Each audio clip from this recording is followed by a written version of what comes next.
Hello everyone.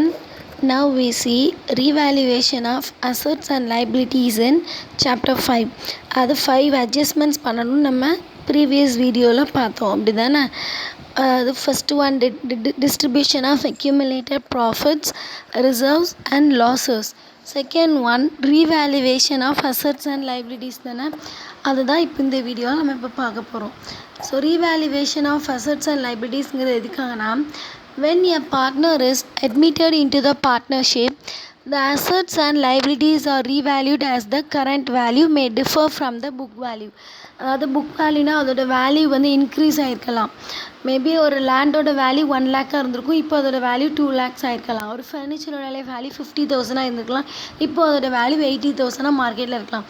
அந்த மாதிரி ஒரு அசட் அண்ட் லைபிலிட்டிஸோட கரண்ட் வேல்யூ வந்து புக் வேல்யூ விட எந்த அளவுக்கு கூடியிருக்கு அப்படிங்கிறத பார்க்குறது தான் revaluation of assets and liabilities. Determination of current value of assets and liabilities is called revaluation of assets and liabilities. The reasons for revaluation of assets and liabilities are as follows: to give a true and fair view of the state of affairs of the firm. அதாவது day to day ஆக்டிவிட்டீஸை பற்றி ஒரு கரெக்டான விஷயத்த இந்த revaluation of assets and liabilities account கண்டிப்பாக காமிச்சிருக்காங்க. Second எதுக்காகனா, to share the gain arising from the revaluation of assets and liabilities as it is due to the old partners. அதாவது அதோட வேல்யூஸ், அதாவது ஒரு அசட் லைபிலிட்டிஸ் வேல்யூ வந்து increase ஆகிருக்கு, asset value increase ஆகிருக்கு, லைபிலிட்டியோ வேல்யூ டிக்ரீஸ் ஆகிருக்குன்னா அதில் கிடைக்கிற அந்த அசட்டோட வேல்யூ இம்ப்ரூவ் ஆன அந்த ப்ராஃபிட்டை பார்ட்னர்ஸ்க்கு வந்து பிரித்து கொடுக்குறதுக்காகவும் இந்த அக்கௌண்ட் ப்ரிப்பேர் பண்ண வேண்டியிருக்கு அப்படின்னு இருக்காங்க. ஓகேவா? There are 2 ways in which the revaluation of assets and liabilities may be dealt within the accounts. 2 விதமாக டீல் பண்ணுவாங்க. ஒன்று என்னென்னா, revised value of assets and liabilities are shown in the books. Second, revised value of assets and liabilities are not shown in the books. அதில் first revised value of shown in the books பார்க்கலாம். இதுபடி நம்ம என்ன பண்ணுவோன்னா, இது முடித்ததுமே கண்டிப்பாக balance sheet ஒன்றா prepare பண்ணுவோம். So இந்த ரீவேல்யூவேஷன் அக்கௌண்ட் மூலமாக அதை என்ன பண்ணும், first revaluation. Under this method the assets and liabilities R shown at their revised values in the books and in the balance sheet which is prepared immediately after the admission of a partner. So என்ன பண்ணுதுன்னா, revaluation account ஒன்று prepare பண்ணிவிட்டு அதுக்கப்புறம் என்ன பண்ணுவாங்க, இமீடியட்டாக ஒரு balance ஷீட்டை ப்ரிப்பேர் பண்ணுவாங்க. அப்போ இந்த ரீவேல்யூவேஷன் அக்கௌண்ட் வந்து நம்ம எப்படி ப்ரிப்பேர் பண்ணுவோம் அப்படின்னா, open to record the increase or decrease in assets and liabilities. அசட்ஸில் எவ்வளோ வேல்யூ டிக்ரீஸ் ஆகிருக்கு, இன்க்ரீஸ் ஆகிருக்குங்கிற இன்ஃபர்மேஷனை ரெக்கார்ட் பண்ணுறதுக்கும், லைபிலிட்டிஸில் என்னெல்லாம் இம்ப்ரூவ் ஆகிருக்கு, என்னெல்லாம் டிக்ரீஸ் ஆகிருக்குங்கிறத ரெக்கார்ட் பண்ணுறதுக்காக தான் இந்த அக்கௌண்ட்டை ஓப்பன் பண்ணுறோம் அப்படிங்கிறது. இது ஜஸ்ட் லைக்காக ஒரு ப்ராஃபிட் அண்ட் லாஸ் அக்கௌண்ட் மாதிரியே இருக்கும். அதனால் இது என்ன சொல்லுவாங்கன்னா, ப்ராஃபிட் அண்ட் லாஸ் அட்ஜஸ்ட்மெண்ட் அக்கௌண்ட்பாங்க. இது nominal account in nature. Nominal account in nature means என்ன சொல்லலாம், debit all expenses and losses, credit all income and gains. அப்போ ஆல் எக்ஸ்பென்சஸ் அண்ட் லாஸஸ் எல்லாம் டெபிட் பண்ணணும், கெயின் எல்லாம் என்ன பண்ணுவோம், கிரெடிட் பண்ணுவோம்.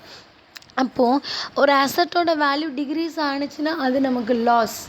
அதுவே ஒரு லைபிலிட்டி, ஒரு கடன் வேல்யூ அதிகமாகிட்டுனா அது நமக்கு லாஸ். அதெல்லாம் எதில் ரெக்கார்ட் பண்ணால், டெபிட் சைடில். அப்போ decreasing the asset value, increasing the liabilities value, இதை நம்ம டெபிட் சைடில் ரெக்கார்ட் பண்ணுவோம். அட் த சேம் டைம் கிரெடிட்டில் இப்போ என்ன வரும், all income and gains. So கெயினை கிரெடிட் சைடில் என்ட்ரு பண்ணுவோம். கெயினுங்கிறப்ப இங்கே என்ன வரும்னா, அசட்டோட வேல்யூ இன்க்ரீஸ் ஆகிருக்கிறது, லைபிலிட்டிஸோட வேல்யூ டிக்ரீஸ் ஆகிருக்குது, இது ரெண்டும் கெயின். ஸோ இந்த 2 விஷயமும் கிரெடிட் சைடில் வரும். என்னதுலாம், asset increasing the asset value, decreasing the liabilities value. இது போக 2 விஷயம் வரும். என்னென்னு பார்த்தீங்கன்னா, unrecorded assets, unrecorded liabilities. So unrecorded assets எதுவும் இருந்துச்சுன்னா, ஒரு அசட் இருக்கும் ஆனால் அவங்க புக்கில் வந்து காமிச்சிருக்க மாட்டாங்க அப்படிங்கிற மாதிரி இருந்துச்சுன்னா அந்த அசட்டை எங்கே தான் வைப்போம், கிரெடிட்டில். ஏன்னா அது ஒரு கெயின். அன்ரெக்கார்டட் லைபிலிட்டிஸ் இருந்தால் அதை டெபிட் பண்ணிடுவோம். ஸோ இந்த 6 டிரான்சாக்ஷன் மட்டும்தான் இந்த ரீவேல்யூவேஷன் அக்கௌண்ட்டில் வரும். ஃபஸ்ட்டு என்னென்னு பார்த்தீங்கன்னா, அசட்ஸ் எடுத்திங்கன்னா, அசட்டோட வேல்யூ இன்க்ரீஸ் ஆயிருந்துச்சா அந்த இன்க்ரீஸிங் வேல்யூவை கிரெடிட் சைடில் போடுவீங்க. இன்கேஸ் அசட்டோட வேல்யூ டிக்ரீஸ் ஆயிருந்துச்சுன்னா அது லாஸ்னால் எவ்வளோ அமௌண்ட் டிக்ரீஸ் ஆகிருக்கோ அந்த அமௌண்ட்டை டெபிட்டில் போடுவோம். ஓகே, இது அசட்ஸ். செகண்டு லைபிலிட்டிஸில் இன்க்ரீஸிங் டிக்ரீஸிங் பார்க்கணும். லைபிலிட்டிஸ் இன்க்ரீஸ் ஆனால் அது லாஸ், ஸோ அதை டெபிட்லேயும், லைபிலிட்டிஸ் டிக்ரீஸ் ஆனால் அதை கிரெடிட்லேயும் போடணும். இது போக unrecorded assets and liabilities, unrecorded assets credit சைட்லையும் அன்ரெக்கார்டட் லைபிலிட்டிஸ் டெபிட் சைட்லையும் வரும். ஸோ இந்த 6 டிரான்சாக்ஷனை போஸ்ட் பண்ணதுக்கப்புறம் அதை பேலன்ஸ் பண்ணி பேலன்சிங் ஃபிகர் டெபிட் சைடு வந்துச்சுன்னா என்னதுன்னு பார்த்தீங்கன்னா அது வந்து ப்ராஃபிட்ங்கிற மீனிங். அதுவே பேலன்சிங் ஃபிகர் கிரெடிட் சைடு வந்துச்சுன்னா அது வந்து நமக்கு என்னதுன்னா லாஸ். என்ன மீனிங்னா டெபிட்டுங்கிறது லாஸ். அப்போ லாஸ் அதிகமாக இருந்தால் தான் பேலன்சிங் ஃபிகர் கிரெடிட்டில் வரும், அப்படி தானே? இப்போ லாஸ் அதிகமாக இருக்குது, கெயின் கம்மிங்கிறப்போ அது லாஸாக இருக்கும்.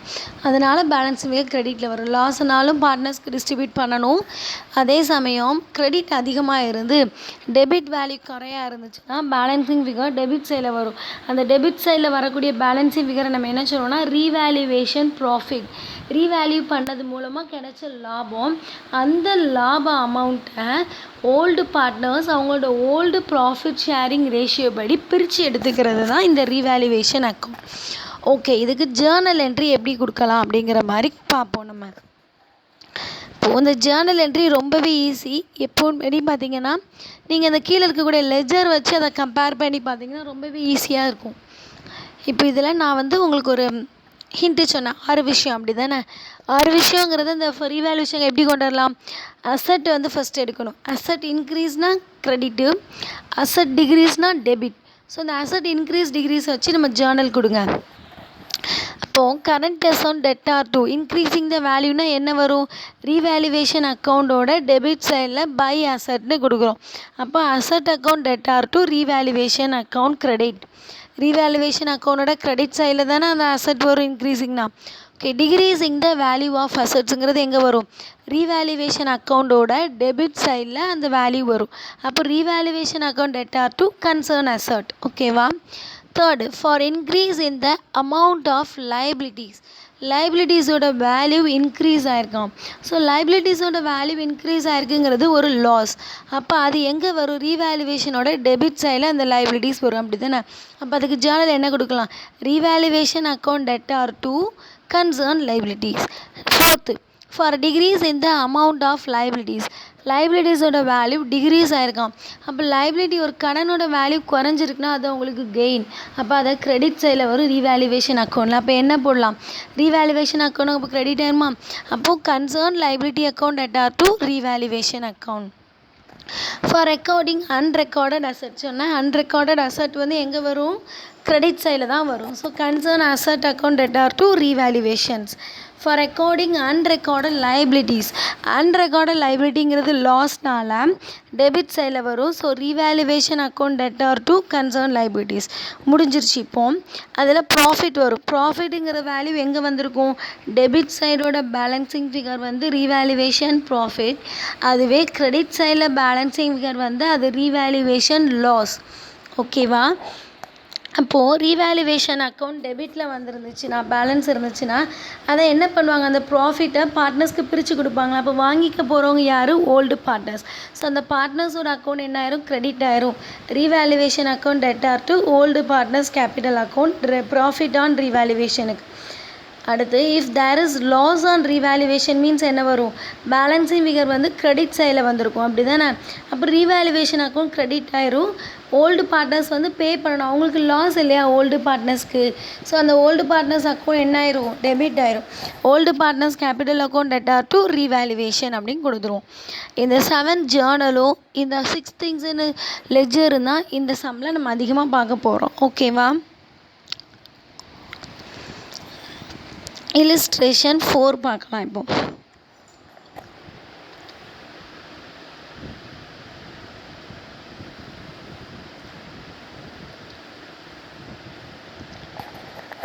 Rajesh and Ramesh are partners sharing profits in the ratio 3:2.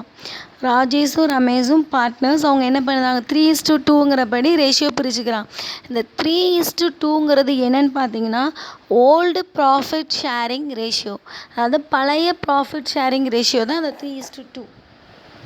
Okay, Raman is admitted as a new partner. ராமங்கிறவர் புதுசாக வராரு. ஸோ 3 பேர் வரப்போ 3 பேருக்கான ரேஷியோ தேவை இல்லையா? ஸோ அதனால் the new profit sharing ratio is decided as 5:3:2. The following revaluations are made. Pass journal entries and prepare revaluation account. கீழே இருக்கக்கூடிய அந்த டிரான்சாக்ஷனை வச்சு journal entry and revaluation account நம்ம ப்ரிப்பேர் பண்ண சொல்லியிருக்கோம். First thing, the value of building is increased by 50,000. அதாவது இப்போ என்ன சொல்லியிருக்காங்க, பில்டிங்கோட வேல்யூ ஏதோ இருந்திருக்கு, அந்த பில்டிங்கோட வேல்யூ என்ன ஆயிருக்கான், 15,000 இன்க்ரீஸ் ஆகிருக்குன்னு இருக்காங்க. ஸோ இன்க்ரீஸ் ஆகிருக்குங்கிறப்ப அது எங்கே வரும், ரீவேல்யூவேஷனுடைய கிரெடிட் சைடில். அப்போ ரீவேல்யூவேஷன் அக்கௌண்ட்டை கிரெடிட் வைப்போம், அந்த கன்சர்ன் அசட்டை டெபிட் வைப்போம். அப்படி தான் அப்போ என்ட்ரி எப்படி கொடுப்போம், building account debtor to revaluation account 15,000. இப்போ நரேஷனில் என்ன கொடுத்துருக்கோம், appreciations in the value of buildings recorded. Second B, the value of machinery is decreased by 4,000. So ஒரு மிஷினரோட வேல்யூ என்ன இருக்கும், 4,000 அதோட மதிப்பு குறைஞ்சிருக்குங்கிறாங்க. இப்போ 4,000 குறைஞ்சிருக்குங்கிறப்ப அது ஒரு லாஸ் இல்லையா, அப்போ அதை வந்து என்ன பண்ணுவோம், ரீவேல்யூவேஷனோட டெபிட் சைடில் வைக்கும். அப்படி தான் நம்ம பார்த்துருக்கோம், லாஸஸ் வந்து டெபிட்டில் வைக்கணும்னு சொல்லி. அப்போது revaluation account debtor to machinery account. Next provision for bad doubtful debts கொடுத்துருக்கான், அதுவும் ஒரு லாஸ். அப்போ அதுவும் டெபிட்டில் வரதுனால இங்கே ஒரே என்ட்ரியாக டு ப்ரொவிஷன் ஃபார் டவுட்ஃபுல் டெப்ட்ஸ்னு கம்பைன் என்ட்ரி கொடுத்துட்டாங்க. 4,000, 1,000 சொல்லி 5,000. அதுக்கப்புறம் இந்த 2 என்ட்ரி நம்ம போஸ்ட் பண்ணதுக்கப்புறம் ரீவேல்யூவேஷன் அக்கௌண்ட்டில் அதை கொண்டு வந்துடணும். ஜேர்னல் என்னது, buildings account debtor to revaluation. அப்போ ரீவேல்யூவேஷனோட கிரெடிட்டில் by building 50,000, revaluation account debit சைடில் to machinery 4,000, to provision for doubtful debt 1,000 கொடுத்துருக்கோம். கொடுத்து இப்போ இதை பேலன்ஸ் பண்ணோம். 15,000 கிரெடிட் சைடு தான் வேல்யூ அதிகமாக இருக்குது. ஸோ அந்த 15,000 இங்கே கொண்டு வந்து இந்த 5,000 டிடக்ட் பண்ணால் 10,000 பேலன்சிங் ஃபிகர் டெபிட் சைடில் வந்திருக்கு. நம்ம என்ன சொன்னோம், டெபிட் சைடில் பேலன்சிங் ஃபிகர் வந்தால் அது வேல்யூ என்னது, அது ரீவேல்யூவேஷன் ப்ராஃபிட். அப்போ அந்த ப்ராஃபிட்டை ஓல்டு பார்ட்னர்ஸ்க்கு அவங்களோட ஓல்டு ரேஷியோ படி பிரித்து கொடுக்கணும். ஓல்டு ரேஷியோ என்னது, 3:2. 3:2ங்கிறது 3யும் 2வையும் ஆட் பண்ணால் 5. அப்போ 3/5, 2/5ங்கிற மாதிரி ராஜேஷ்க்கும் ரமேஷ்க்கும் 10,000 பிரிச்சுருக்காங்க.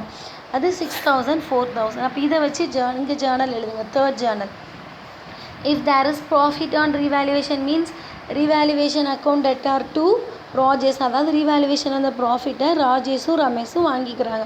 ஸோ அவங்க 2 பேரும் அந்த அமௌண்ட்டை பெற்றுக்கொள்வதனால அவங்கள கிரெடிட் பண்ணியிருக்கோம். ஓகேவா, revaluation account debtor 10,000, to Rajesh capital 6,000, to Ramesh capital 4,000. Okay, that's all this some.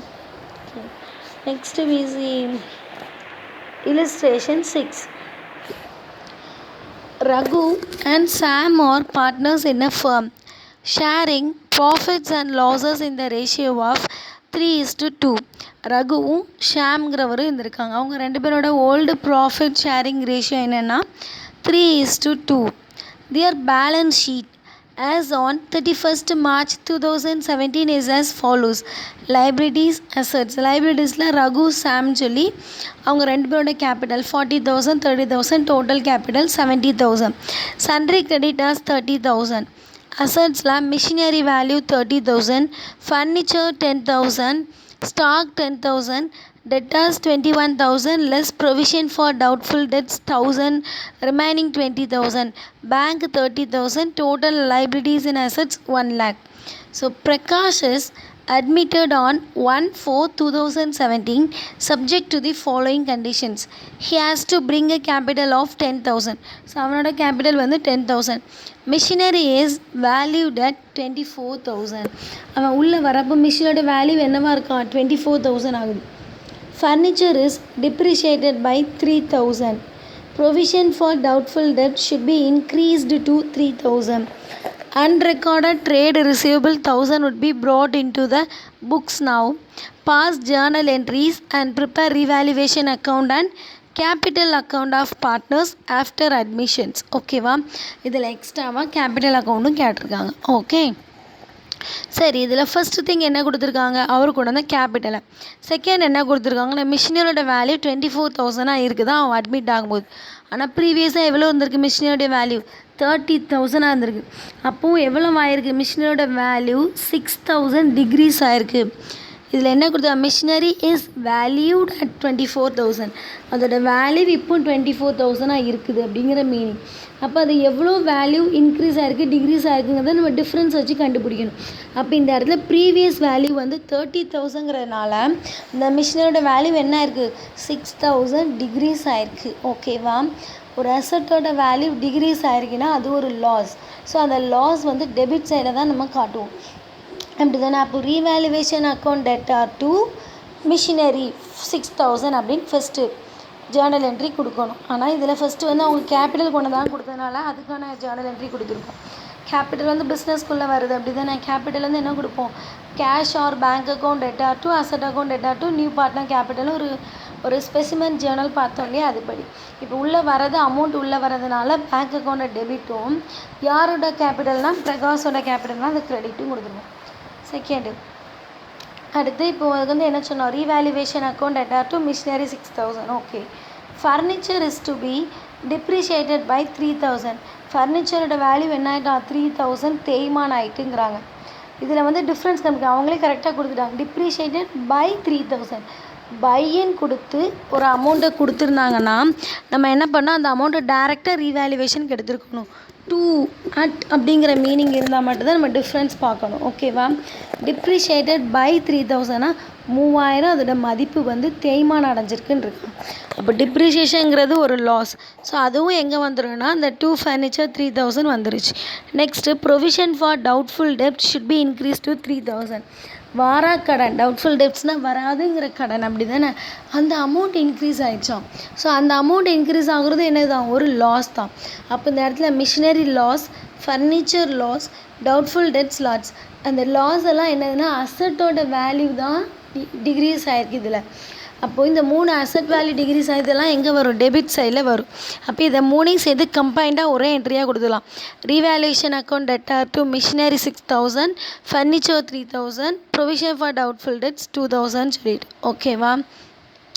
அடுத்து என்ன கொடுத்துருக்காங்கன்னா unrecorded trade receivable 1,000 would be brought into books now. Trade ரிசீவபிள்ஸுங்கிறது என்னது தான் அசட்டு தான். அது அன்ரெக்கார்டட் அசட். அப்போ அது என்னது gain.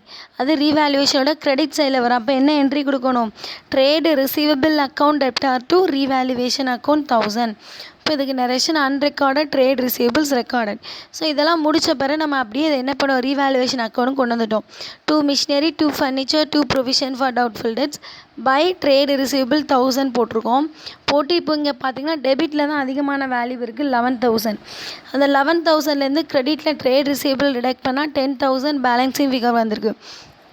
Credit side balancing figure வந்தால் அது வந்து நமக்கு லாஸ். ஏன்னா டெபிட் சைடில் லாஸ் வந்து 11,000 இருக்குது, இங்கே இன்கம் வெறும் 1,000 தான். அப்போ ரிமைனிங் 10,000 லாஸ். அந்த லாஸை ஓல்டு பார்ட்னர்ஸான ரகுவும் சாமும் உங்களோட ஓல்டு ரேஷியோவான 3:2 படி பிரித்து எடுத்துக்கணும். 3:2ங்கிறத என்ன பண்ணுவோம் 3/5 2/5 அதுபடி 6,000 4,000 இருக்குது. இதை அப்படிங்க ஜேர்னலுக்கு கொண்டு வரணும்.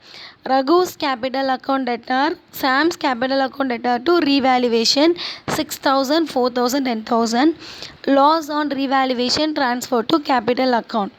ஓகே. இதில் இந்த சம்மில் எக்ஸ்ட்ரா என்ன கொடுத்தாங்க கேபிட்டல் அக்கௌண்ட் ப்ரிப்பேர் பண்ண சொன்னாங்க. சரியா? ஸோ கேபிட்டல் அக்கௌண்ட் ப்ரிப்பேர் பண்ணுறப்போ நம்ம 5 விஷயம் தான் கண்டிப்பாக ரெக்கார்ட் பண்ணுவோம். அதை தவிர இந்த கேபிட்டல் அக்கௌண்ட்டில் எதுவுமே வராது. அதில் ஃபஸ்ட்டு என்னன்னு கேட்டிங்கன்னா ஃபஸ்ட்டு வந்து அவங்களோட கேபிட்டல் வேல்யூ கொண்டு வரணும். கேபிட்டல் வேல்யூ ஓப்பனிங் கேபிட்டலில் தான்.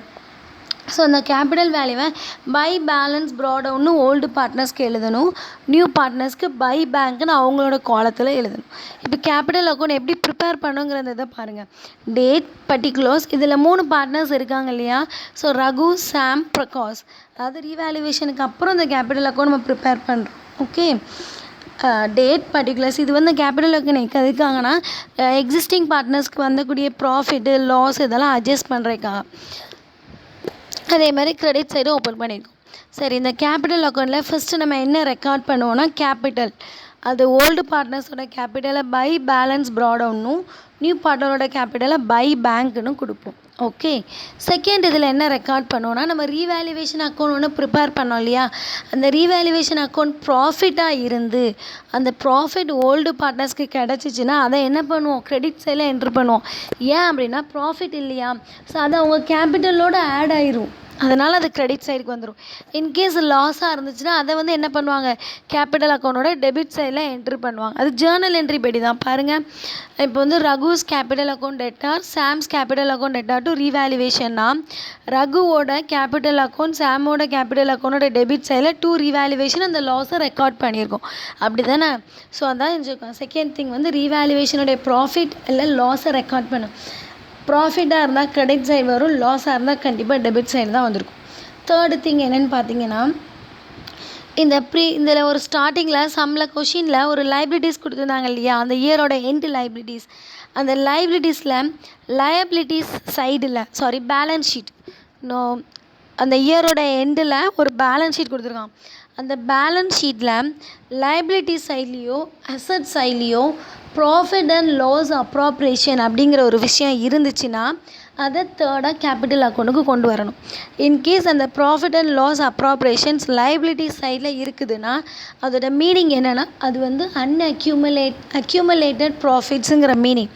அக்யூமுலேட்டட் ப்ராஃபிட்ஸ் மீன்ஸ் என்னது, அன்டிஸ்ட்ரிபியூட் பண்ணப்படாத ஒரு ப்ராஃபிட், பார்ட்னர்ஸ் பிரிச்சுக்காத ஒரு ப்ராஃபிட். ஸோ அந்த ப்ராஃபிட் எங்கே வரும்னா, இந்த பேலன்ஸ் ஷீட்டில், அதாவது இயர் எண்டில் பேலன்ஸ் ஷீட்டில் வந்து லைபிலிட்டி சைடில் ப்ராஃபிட் அண்ட் லாஸ் அப்ராப்ரியேஷன் அந்த அமௌண்ட் இருந்துச்சுன்னா அந்த அமௌண்ட்டை ஓல்டு ஷேரிங் ரேஷியோ படி ஓல்டு பார்ட்னர்ஸோட கிரெடிட் அக்கௌண்ட்டுக்கு கொண்டு வரணும், ப்ராஃபிட் அண்ட் லாஸ் அப்ராப்ரியேஷனுங்கிறது. இன்கேஸ் அது வந்து அசட் சைடில் இருந்துச்சுன்னா அதோட மீனிங் என்னென்னா லாஸ், அது வந்து அக்யூமுலேட்டட் லாஸ். ஸோ லாஸ் எல்லாம் என்ன சொன்னேன், கேபிட்டல் அக்கௌண்ட்டோட டெபிட் சைடில் என்ட்ரு பண்ணிடணும் ஓல்டு பார்ட்னர்ஸ்க்கு. இது third thing.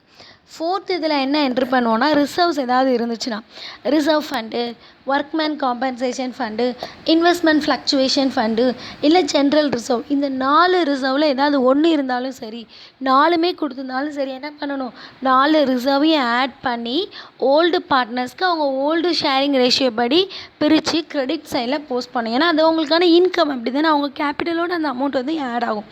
So fourth reserves. Fifth one என்னென்னு கேட்டிங்கன்னா குட்வில். ஓகே, குட்வில்ங்கிறது என்ன, அவங்க அந்த எக்ஸிஸ்டிங் பார்ட்னர்ஸ் அவங்க வந்து ஏர்ன் பண்ண ஒரு நல்ல ரெப்யூட்டேஷன், ஒரு நல்ல நேம். ஸோ அதை வந்து மானிட்டரி வேல்யூவை அவங்க தான் பிரித்து எடுத்துக்கணும், அதுவும் அவங்களோட கிரெடிட் சைடில் வரும். ஓகே, இப்போ கேபிட்டல் அக்கௌண்ட்டில் 5 திங்ஸ் வரும்னு சொன்னேன். என்னதெல்லாம், first one capital, second one revaluation profit or loss. In case ப்ராஃபிட்டாக இருந்தால் அது கிரெடிட் சைடில் என்ட்ரு பண்ணுவோம், லாஸாக இருந்தால் டெபிட்டில். Third one profit and loss அப்ராப்ரியேஷனுங்கிற வேல்யூ லைபிலிட்டிஸில் இருந்தால் அது ப்ராஃபிட்டுங்கிற மீனிங், அந்த ப்ராஃபிட்டை கேபிட்டல் அக்கௌண்ட்டோட கிரெடிட் சைடுக்கு கொண்டு வரணும். அந்த ப்ராஃபிட் அண்ட் லாஸ் அப்ராப்ரியேஷனுங்கிறது அசட் சைடில் இருந்தால் அந்த லாஸை வந்து கேபிட்டல் அக்கௌண்ட் டெபிட் சைடுக்கு கொண்டு வரணும். ஃபோர்த்து திங் என்னென்னு பார்த்தீங்கன்னா ரிசர்வ்ஸ். ஸோ அந்த ரிசர்வ்ஸை வந்து கிரெடிட் சைடு தான் வரும். ஃபிஃப்த்து வந்து குட்வில், அதுவும் கிரெடிட் சைடு தான் வரும். ஸோ அதெல்லாம் பேலன்ஸ் பண்ணி காமிக்கணும், பேலன்ஸும் கேரி டவுன் ப்ராப்ளம் காமிக்கணும். ஓகேவா, நமக்கு இந்த சம்மில் ஏதாவது இருக்குதான்னு பார்த்தீங்கன்னா, ஃபஸ்ட்டு திங் என்ன சொன்னேன், கேபிட்டல் அக்கௌண்ட் இப்போ இதில் ப்ரிப்பேர் பண்ணணும். காலம்ஸ் எல்லாம் ஓப்பன் பண்ணியாச்சு. Date particulars Raghu Sam Prakash, அது மாதிரி கிரெடிட் சைட்லேயும் டேட் பர்டிகுலர்ஸ் ரகு சாம் பிரகாஷ்னு ஓப்பன் பண்ணிட்டோம். ஃபஸ்ட்டு என்ன எழுதணும், ஓல்டு பார்ட்னர்ஸோட கேபிட்டல், அதை பை பேலன்ஸ் ப்ராடவுன்னு சொல்லி அந்த பேலன்ஸ் ஷீட்டில் இருந்துச்சு இல்லையா, 40,000 30,000 அதை என்ட்ரு பண்ணிட்டோம்.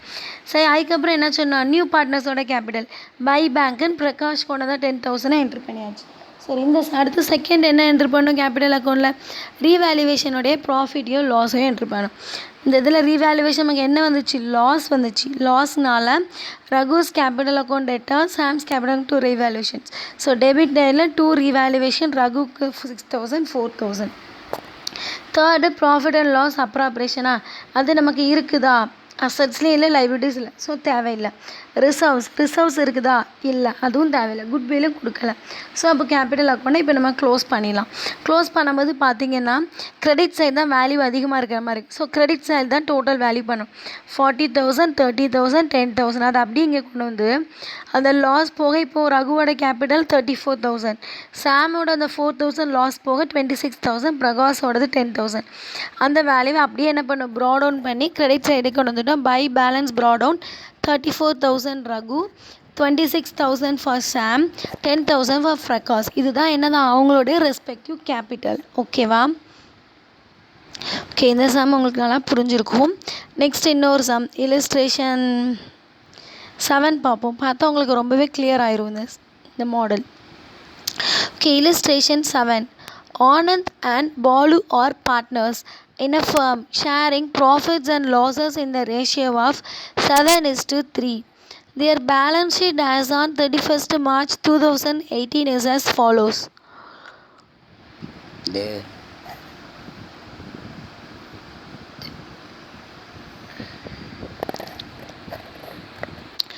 ஆனந்தும் பாலாவும் 7:3ங்கிறபடி ரேஷியோ பிரிச்சு, அப்போ 7 + 3 10, அப்போ 7/10 3/10ங்கிற மாதிரி ப்ராஃபிட் வந்து ஷேர் பண்ணிக்கலாம். Their balance sheet as on 31st March 2018 is as follows. Liabilities assets. லைபிலிட்டிஸில் கேபிட்டல் அக்கௌண்ட்ஸ் ஆனந்தோட capital 50,000, Balu capital 30,000, total 80,000. Sundry creditors 20,000, profit and loss account 30,000. Okay, இது வந்து ரொம்ப இம்பார்ட்டன்ட். இந்த ப்ராஃபிட் அண்ட் லாஸ் எங்கே வரும்? கேபிட்டல் அக்கௌண்ட்டில் வரும்னு. ஸோ லைபிலிட்டிஸில் சைடில் ப்ராஃபிட் அண்ட் லாஸ்ட்டு கொடுத்தாங்க. அது என்னது? Accumulated profits. ஸோ இந்த அக்யூமுலேட்டட் ப்ராஃபிட் எங்கே வரும்னா கேபிட்டல் அக்கௌண்ட்டோட கிரெடிட் சைடுக்கு வரும். இது அந்த அமௌண்ட்டை ஓல்டு பார்ட்னர்ஸ்க்கு பிரித்து கொடுப்பாங்க. ஓகேவா?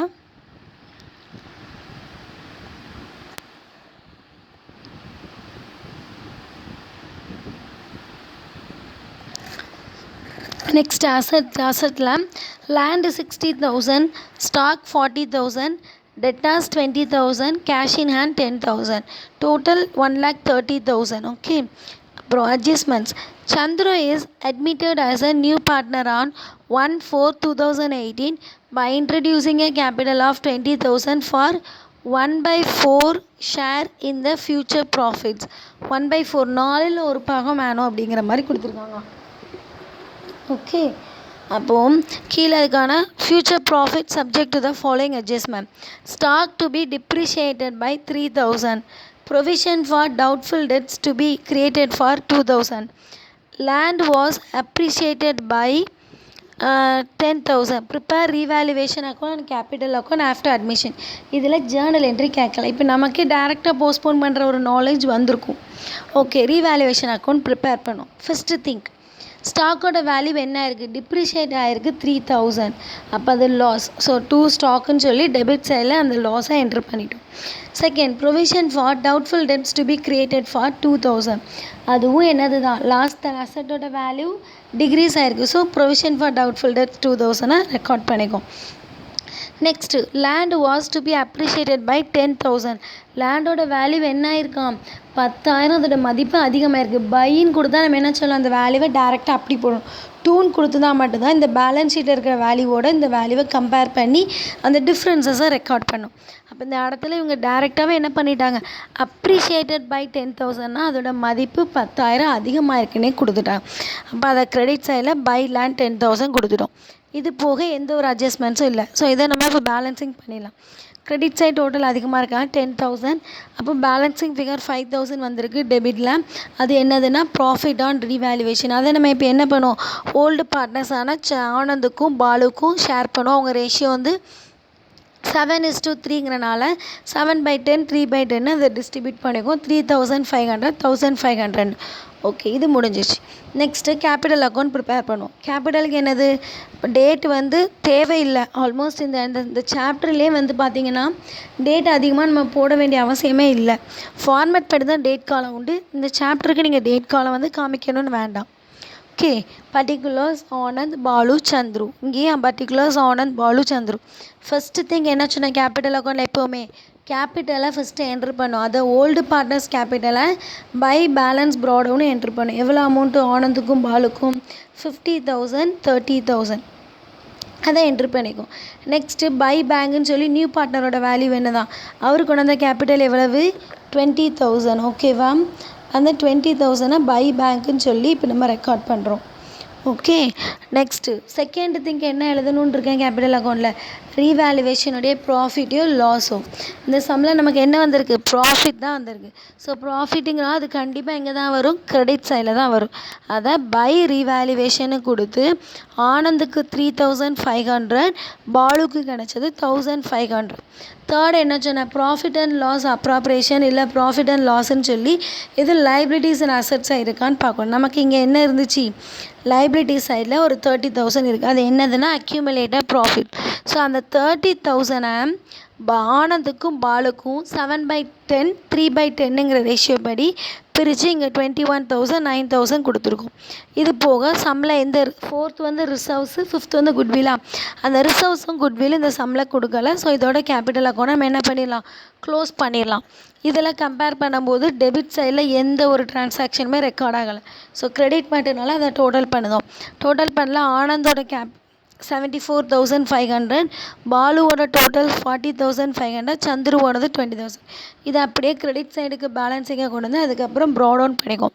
இப்போ என்ன இருக்குன்னா அவங்களோட கேபிட்டல் வேல்யூ இம்ப்ரூவ் ஆயிருக்கு. அப்படி தான் ரீவேல்யூவேஷனில் கிடைச்ச ப்ராஃபிட்டு, அக்யூமுலேட்டட் ப்ராஃபிட்ஸ் எல்லாம் அவங்க கேபிட்டலோட ஆட் ஆகி ஆனந்தோட இப்போ கேபிட்டல் வந்து 74,500 பாலுவோட கேபிட்டல் 40,500 சந்துரு வந்து 20,500 20,000 தான் அவனோட கேபிட்டல். அவன் இப்போ தானே வந்திருக்கான். ஓகே, ஸோ இதான் இந்த சாப்டர். இந்த சம் இப்போ உங்களுக்கு ஈஸியாகவே புரிஞ்சிருக்கும். தேங்க்யூ.